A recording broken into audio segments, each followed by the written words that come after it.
رحمان آگے چلتے ہیں.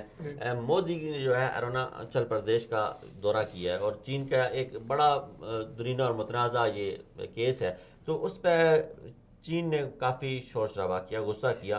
ہم نے دیکھا ماضی میں مختلف ویڈیوز آتی رہیں جب چینی جو فوجی ہیں وہ سامنے کھڑے کر کے انڈین فوجیوں کو چپڑے شیر بھی مارتے رہے ہیں.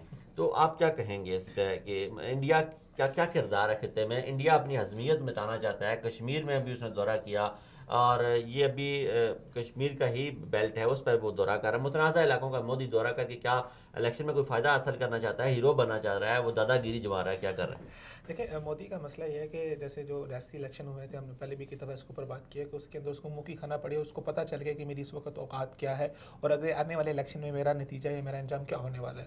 تو اب وہ اپنے کہتے ہیں کہ آخری ہاتھ پاؤں مار رہا ہے، اس کے اندر وہ کشمیر کے اوپر بھی جا رہا ہے. اس کی کوشش یہ ہے کہ جو سمپتی ووٹ ہے اور جو جو آپ سنتے ہیں کہ اینٹی پاکستان ووٹ ہے یا اینٹی چائنا ووٹ ہے بہت سارا انڈیا کے اندر، یا جو وہاں کا پیٹریوٹک ووٹ ہے، خالص انڈین ووٹ ہے، اس کو حاصل کیا جائے، ان کی ہمدردیاں حاصل کیا جائے. ہندو مذہبیاں جو خاص انڈیا کی بات کرتے ہیں. ابھی کچھ پچھلے دنوں ایک بندہ وہ گیا ہوا تھا انڈیا میں، تو انہوں نے کہا وہاں پر بھی ایک خاص قسم کا ایک مائنڈ سیٹ ابھی تک موجود ہے جو اس بات کا دفاع کرتا ہے کہ جو کچھ انڈین آرمی کشمیر میں کر رہی ہے، وہ رائٹ کر رہی ہے، وہ انڈیا کے استحکام کے لیے ضروری ہے. تو ایک بہت بڑا مائنڈ سیٹ ابھی بھی انڈیا کے اندر موجود ہے اور اس مائنڈ سیٹ کی بہت طاقت ہے، بہت پاور ہے. تو وہ اس مائنڈ سیٹ کو جو چائنا کے خلاف ہے، پاکستان کے خلاف ہے، اس مائنڈ سیٹ سے سمپتی حاصل کرنے کی کوشش ہے. مودی اس کے پیچھے کیا عبید صاحب نے جس طرح بات کی، بنیادی طور پہ بات وہی اتفاق کرتا ہوں، اسی پہ جا رہے ہیں. لیکن یہ جو جھگڑا ان کے درمیان ہے، جس سے اروناچل پردیش میں آپ کو یاد ہوگا 1962 میں انڈیا اور چائنا کے درمیان اس جگہ پہ جنگ ہو گئی ہے.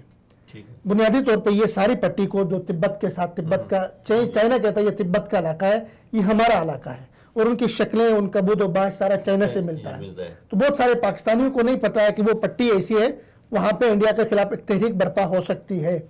اور مزے کی بات یہ کہ اس کے ساتھ میں جو بھوٹان کی بارڈر لگتی ہے، وہاں پہ چائنا نے بڑا کام کیا ہے، اپنے علاقے میں بہت زیادہ کام کیا. تو یہاں پہ جو لوگ رہ رہے ہیں، جن کی شکلیں، جن کی زبان، جن کا سب کچھ کلچر چائنا سے ملتا ہے، وہ چاہتے ہیں، فریڈم چاہتے ہیں، وہ آزادی چاہتے ہیں. اب مودی ادھر چائنا کے ساتھ علاق، چائنا اس وقت سپر پاور ہے، چائنا کے ساتھ علاق کون نہیں جائے گا. یہ وہاں پہ جھگڑا ان کی کافی 2017 میں بھی چائنا اور ان کی ایک جھڑپ ہو گئی اسی بارڈر کے اوپر، انڈین فوجی اور چائنا کے. تو اس وقت ان کی وزارت خارجہ نے کہا تھا کہ ہمارے فوجی ہمالیہ ہیں، اس سے ٹکراؤ گے تو تم پاش پاش ہو جاؤ گے. اور کل بھی ان کی وزارت خارجہ کی سطح پر ایک دوسرے کے ساتھ ان کا ایکسچینج ہوا ہے، دھمکی، آپ یہ کہہ سکتے ہیں، ایک دوسرے کو نرم تھریٹ کہہ سکتے ہیں، وہ بھی ہو گئی ہے. تو مودی وہاں گیا ہے. ابھی میں یہ سمجھتا ہوں کہ چائنا اس موڈ میں ہے کہ وہ ایک چھوٹی سی وار کسی بھی خطے میں دنیا میں چاہ رہا ہے.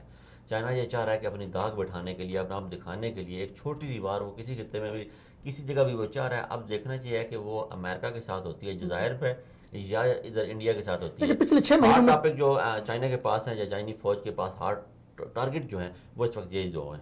جی آپ کے بالکل درست ہے. آپ کے پچھلے 6 مہینوں کے اندر چائنا نے کچھ اس طرح کے بیانات دیے.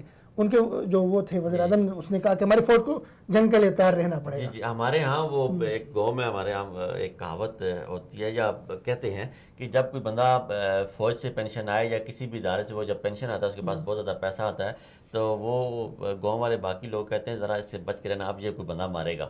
تو اب میرے خیال میں چائنا جو ہے وہ فائنینشلی بندہ مارنے کے موڈ میں ہے. چائنا سے آج کل انڈیا سے کو بھی ہم یہی مشورہ دیتے ہیں کہ بچ کے رہے. آگے ہم